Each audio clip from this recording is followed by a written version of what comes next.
Hey guys, Model Man Frank here. What are you looking at here? Well, that is the PT-19 from Hangar 9.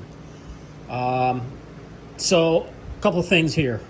I took the cowling off to reveal this beautiful, beautiful G-Force 800 kV 4250 motor. And it's 60, what is it, a 60A? Yep, 60A ESC. Man, this plane is going to rock. So this is a really nice aircraft. I really do like it. The only problem is the colors are wrong. These planes were actually a lighter blue.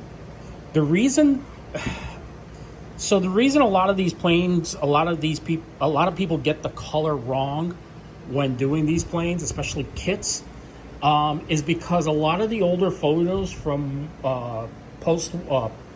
during the war, the colors on old Kodak film were not the greatest.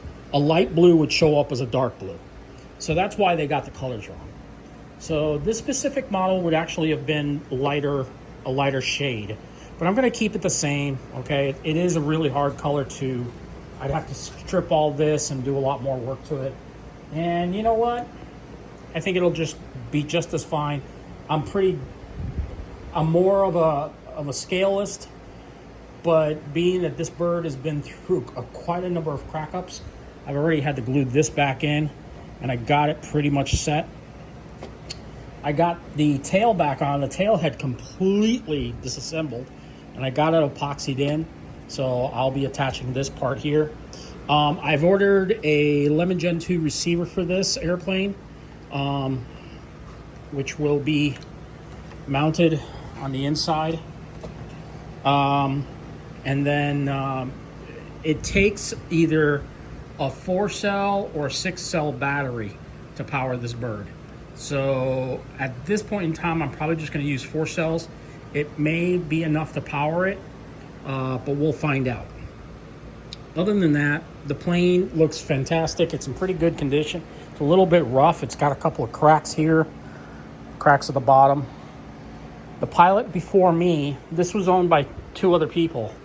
So the pilot before me said that every time he took off, the plane would lurch to the left or lurch to the right. I think he said it would always lurch to one side.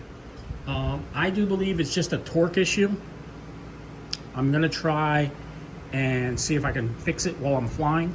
I noticed a couple of videos where people were putting flaperons on the plane. In other words, they would make the ailerons into flaps. I'm not going to do that. I think the plane really doesn't need flaps to take off. It is a big bird, but with the amount of power that it has, I think the prop is a pretty big prop as it is. But we'll try it out. Again, I'll try it out with a 4S. I've got a 4S 6000, so I'm going to do a 4S 6000 battery on it. And I do need to order another battery, so next month I'll order more batteries because I'm getting a lot more 4S aircraft, and bigger birds mean more battery power. So, but this is the way it looks as of right now. I've got the engine cowling off because I want to make sure everything down here is working. Definitely want to open up this fuselage here so a little bit more air passes through. The more cooling, the better. It's got cooling ducts down here, but I want as much cooling going through this frame as possible. The receiver will be going right here, and really that's about it. Cowling is right there, and the wings, as I already showed you, are right over there. So, but that's the way it is right now, guys. I just wanted to give you guys a little bit of a heads up and a little when the receiver gets here, I'll go ahead and program it and get it working. And then I will power back this. I'll put a video out about this plane, more video on it. Okay, so more to come. Just wanted to give you a heads up. Model Man Frank out. Talk to y'all later. Well, make sure you hit the thumbs up button when you get a chance. Have a good one.